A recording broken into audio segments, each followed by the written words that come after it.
बिस्मिल्लाहिर्रहमानिर्रहीम। अस्सलाम वालेकुम स्टूडेंट्स, फर्स्ट ईयर आपके बायोलॉजी के चैप्टर नंबर 14 का ऑनलाइन लेक्चर नंबर 4 है बेटा। और आपने कुछ टॉपिक पढ़ने हैं, ठीक है, जो कार्डियोवैस्कुलर डिसऑर्डर्स में आते हैं। सबसे पहले हम देखेंगे हाइपर टेंशन, ठीक हो गया। बेसिकली ये ज़्यादा ब्लड प्रेशर को बोलते हैं। हाइपर का मतलब होता है ज़्यादा, ठीक हो गया, और टेंशन का मतलब ब्लड प्रेशर, यहाँ पे आपने मुराद लेना है। सो सबसे पहले इसकी डेफिनेशन देखते हैं।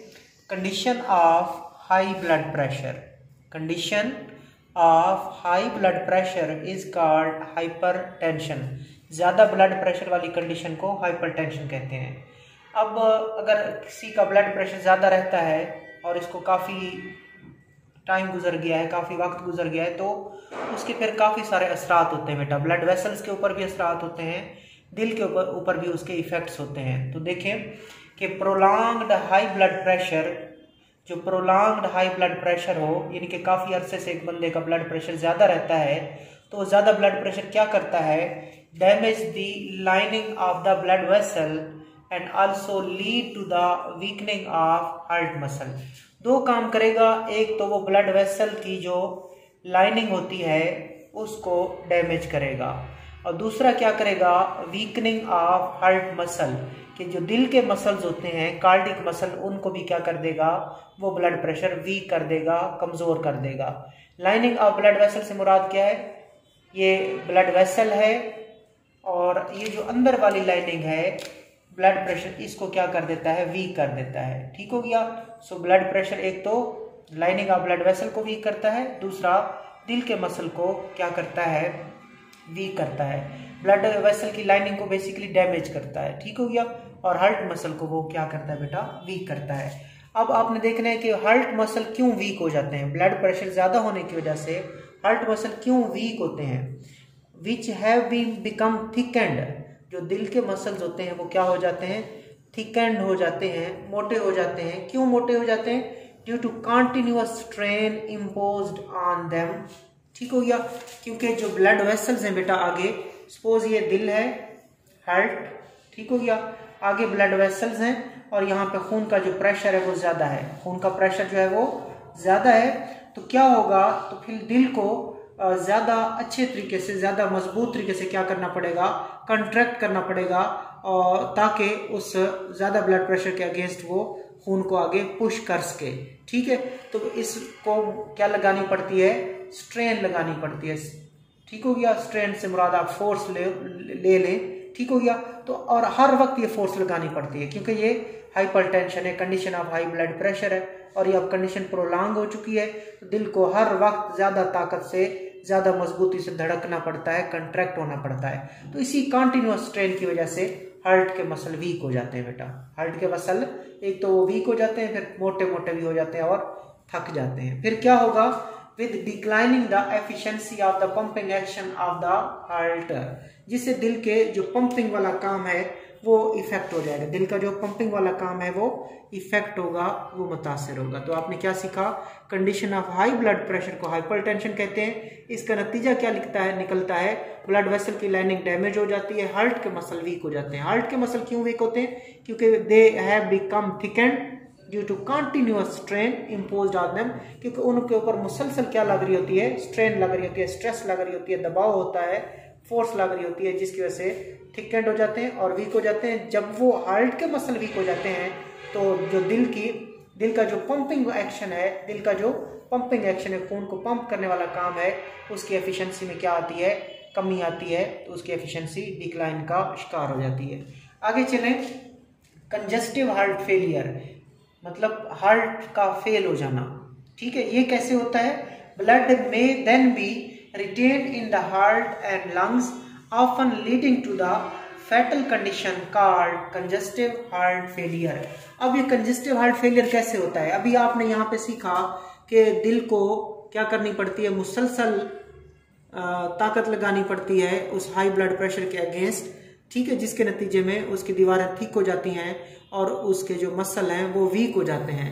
जब दिल के मसल बेटा, याद रखिएगा, वीक हो जाएं, तो दिल का पंपिंग एक्शन मुतासर होगा, और जब दिल सही तरीके से पंप नहीं कर पाएगा ना खून को, तो दिल के अंदर जो ब्लड है वो रहना शुरू हो जाएगा, दिल के अंदर भी ब्लड रहना शुरू हो जाएगा। और दिल किससे लेता होता है? लंग्स से भी हार्ट खून लेता है। तो हार्ट में भी एक तो हार्ट में खून रहेगा क्योंकि वो सही तरीके से पंप नहीं कर पा रहा, तो कुछ ब्लड दिल में रह जाता है पंपिंग के बाद भी, और दिल ने लंग से भी खून वसूल करना होता है। दिल का जो अपना खून है वो भी पूरे तरीके से बाहर नहीं निकला, तो जो लंग्स से खून आना है तो लंग्स से खून भी थोड़ा थोड़ा आएगा, तो जो ब्लड होगा वो रिटेन होना शुरू हो जाता है हार्ट में भी और लंग्स में भी। और फिर जब खून जो है वो हार्ट और लंग्स में रिटेन होना शुरू हो जाए, इससे एक फैटल कंडीशन जन्म लेती है जिसको हम कहते हैं congestive heart failure. So blood में then be retain in the heart and in the lungs.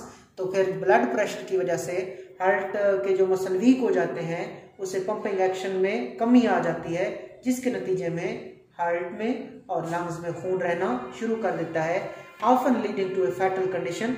इससे एक मोहलिक कंडीशन हो सकती है जिसका नाम है कंजेस्टिव हार्ट फेलियर। मतलब यही है कि दिल फेल हो चुका है। कंजेस्टिव का मतलब आपने ये समझना है कि दिल के अंदर फ्लूइड जमा होना शुरू हो गया। ठीक है, आगे चलते हैं।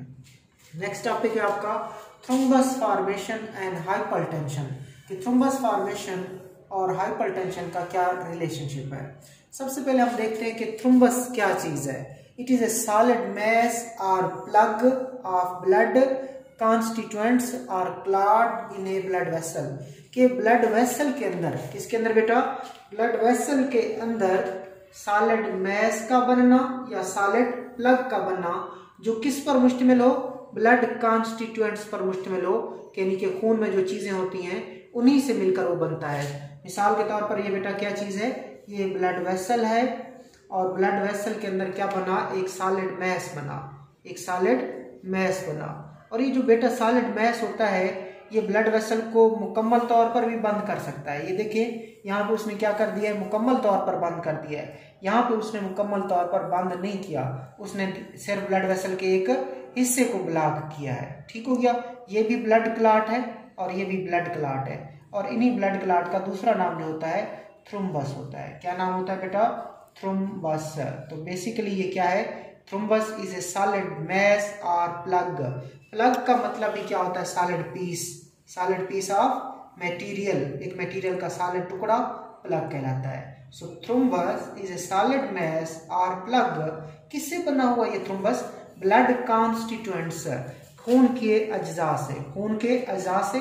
तो अब आपको पता होना चाहिए कि ब्लड कॉन्स्टिट्यूएंट्स या थ्रोम्बस में क्या क्या चीजें होती है बेटा? रेड ब्लड सेल्स हो सकते हैं, प्लेटलेट्स हो सकते हैं, और फिब्रिन भी हो सकती है।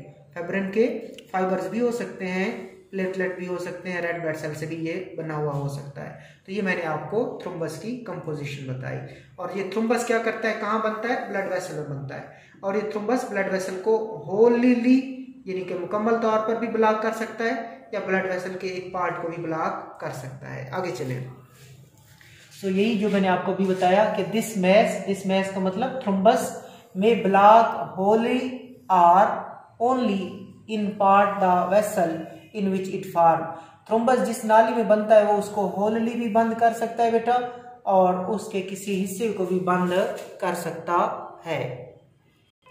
ठीक है बेटा, तो आपने क्या सीखा कि जो थ्रोम्बस है ये ब्लड वेसल को क्या कर सकता है? होलली भी ब्लॉक कर सकता है या उसके किसी हिस्से को भी ब्लॉक कर सकता है। मैं दोबारा डायग्राम बना दूं, ये जो ब्लड क्लॉट होता है ये ब्लड वेसल के एक हिस्से को भी ब्लॉक कर सकता है, या ब्लड वेसल के को होलली भी मुकम्मल तौर पर भी ब्लॉक कर सकता है। और ये किससे मिलकर बना होता है? Blood constituents, platelet, red blood cell और फाइब्रिन से बना होता है। अब मैं आपको एक बताता हूँ, आगे एक डेफिनेशन है बेटा एम्बुलस की। ठीक है, जमे हुए खून को तो थ्रोम्बस कहते हैं, और थ्रोम्बस के लिए लाजमी है कि वो एक जगह पे रहे। लेकिन बाज़ औक़ात क्या होता है बेटा, यहाँ से थ्रोम्बस जो है ये ब्लड वेसल से अलग हो जाता है। ये थ्रोम्बस ब्लड वेसल से क्या हो जाता है? अलग हो जाता है, और खून के साथ मूव करने लगता है। इस हरकत करने वाले थ्रोम्बस को क्या कहा जाता है? एम्बुलस कहा जाता है। और ये ज्यादा खतरनाक होता है। एम्बुलस थ्रोम्बस के मुकाबले में ज्यादा खतरनाक होता है। जमा हुआ खून, clotted blood, mass of clotted blood thrombus कहलाता है। बाज़ औक़ात ये थ्रोम्बस डिसलॉज हो जाता है, यानी कि डिसलॉज का मतलब है ब्लड वेसल से डिटैच हो जाता है, अलग हो जाता है और मूव करने लगता है, उस मूविंग थ्रोम्बस का नाम एम्बुलस है। सो देखिए, समटाइम थ्रोम्बस में बी डिसलॉज्ड, कि कभी कभी थ्रोम्बस डिसलॉज हो जाता है, डिटैच हो जाता है, अलग हो जाता है ब्लड वेसल की दीवारों से, and carried to the some other location in the circulatory system, फिर आपके सर्कुलेटरी सिस्टम में किसी और लोकेशन में चला जाता है। ठीक है बेटा, in which case it is called embolus, और इस तरह हरकत करने वाले थ्रोम्बस को आप क्या कहते हो, एम्बुलस कहते हो। So some time thrombus may be dislodge, कभी कभी ये थ्रोम्बस अलग हो जाता है, and carried to some other location in the circulatory system, आपके जिस्म के किसी भी हिस्से में फिर जा सकता है। फिर उस हालत में जब वो हरकत कर रहा है, एक जगह से दूसरी जगह जा रहा है, उस हालत में उसका नाम एम्बुलस है। क्या नाम है बेटा, एम्बुलस है। आगे एक डेफिनेशन है थ्रोम्बोसिस की, किसकी बेटा, थ्रोम्बोसिस की। फिलहाल आपने 3 डेफिनेशन देखी है, थ्रोम्बस, एम्बुलस, और अब देखने लगे हैं 2 डेफिनेशन पहले देखी आपने, थ्रोम्बस की, एम्बुलस की, अब आप देखने लगे thrombosis. Thrombosis is the formation of thrombus, thrombus के बनने को थ्रोम्बोसिस कहते हैं। ठीक है, ये खून का टुकड़ा, ये खून का सॉलिड मैस, ठीक है, कैसे बनता है, थ्रोम्बस कैसे बनता है, उस थ्रोम्बस की फॉर्मेशन को क्या कहते हैं, थ्रोम्बोसिस कहते हैं। Formation of thrombus is known as thrombosis, यानी ऐसा अमल जिसमें थ्रोम्बस बनता है, उस अमल का नाम थ्रोम्बोसिस है। जबकि थ्रोम्बस क्या है, ये बेटा, it is a solid mass or plug made up of blood constituents formed in the blood vessel. When thrombus move, then it is known as embolus. आगे चलते हैं, आगे MCQs है आपका थ्रोम्बोएम्बोलिज्म। अब ये क्या है, यानी कि पहले आपको पता है कि थ्रोम्बस बनता है, फिर अगर थ्रोम्बस हरकत करने लगे तो उसको क्या कहते हैं, एम्बुलस कहते हैं।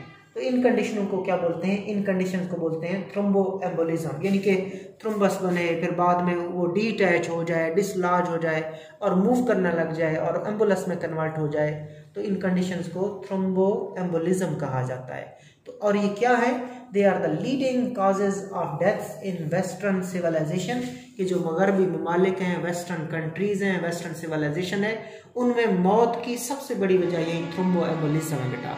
सो thromboembolism, they are the leading causes of deaths in western civilisation.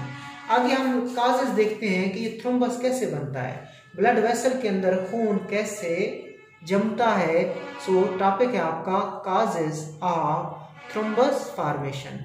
ठीक है, 3 पॉइंट्स आपने बनाने हैं। कितने पॉइंट्स बनाने बेटा, 3। पहला पॉइंट, इरिटेशन और infection of the lining of the blood vessel.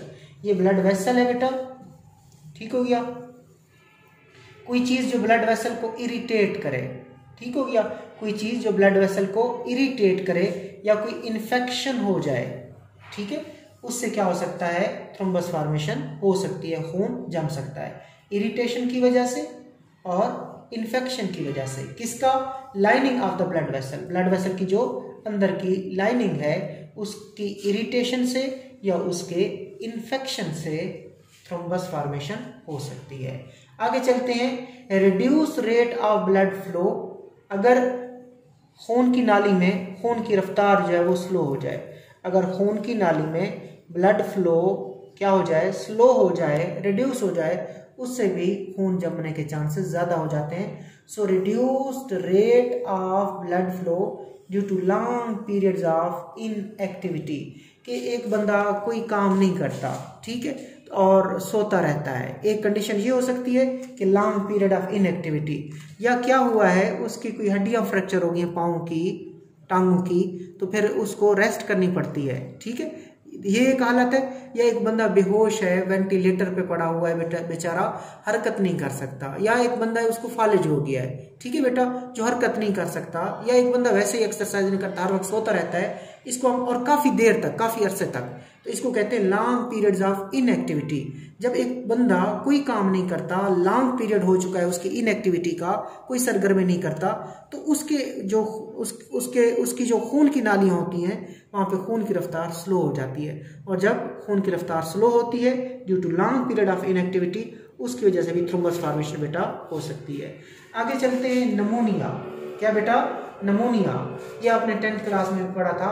Infection of the lungs, फेफड़ों के इन्फेक्शन को नमोनिया कहते हैं, जिसकी वजह बैक्टीरिया है, वायरस है, फंजाई है, उसकी नमोनिया कहते हैं। और डबल नमोनिया दोनों अगर फेफड़े इन्वॉल्व हो, ठीक हो गया। नमोनिया में भी थ्रोम्बस फॉर्मेशन हो सकती है। ट्यूबरकुलोसिस बेटा ये क्या है, ये एक ग्रुप ऑफ डिसऑर्डर है जिनकी वजह एक बैक्टीरिया होता है, उस बैक्टीरिया का नाम माइकोबैक्टीरियम है। क्या नाम है बेटा? माइकोबैक्टीरियम ट्यूबरकुलोसिस, ठीक हो गया। टीबी जो होती है इसको आमतौर पर टीबी बोलते हैं, क्या बोलते हैं? टीबी, वैसे ट्यूबरकुलोसिस। और ज़्यादातर जो टीबी होती है वो फेफड़ों की होती है, उस टीबी को पल्मोनरी टीबी कहते हैं। वैसे जो ट्यूबरकुलोसिस होती है वो स्किन की भी हो सकती है, इंटेस्टाइन की भी हो सकती है, but most of the TB or tuberculosis affect the lungs, that is known as pulmonary tuberculosis. And so this tuberculosis, it is a group of disorder caused by bacteria that is known as Mycobacterium tuberculosis. So tuberculosis is also a cause of thrombus formation. And then the last one is emphysema. And emphysema, you have also studied emphysema in chapter number 13 and in the 10th class, that it is the destruction of the wall of the alveoli, कि ये alveoli की दीवारों के टूटने को कहते हैं। alveoli की दीवारें अगर टूट जाएं तो उसको हम क्या कहते होते हैं? उसको हम emphysema कहते हैं, जिसके नतीजे में लार्जर एयर सैक्स बनती हैं, लेकिन उनका रकबा for gaseous exchange, surface area for gaseous exchange क्या हो जाता है? कम हो जाता है। So this condition is known as emphysema. Emphysema is also a cause of thrombus formation. So thrombus formation की 3 causes हैं: irritation or infection of the lining of the blood vessel, then reduced rate of blood flow due to long period of inactivity, then pneumonia, tuberculosis and emphysema. ठीक है बेटा, ये आपका topic था। अल्लाह हाफिज़।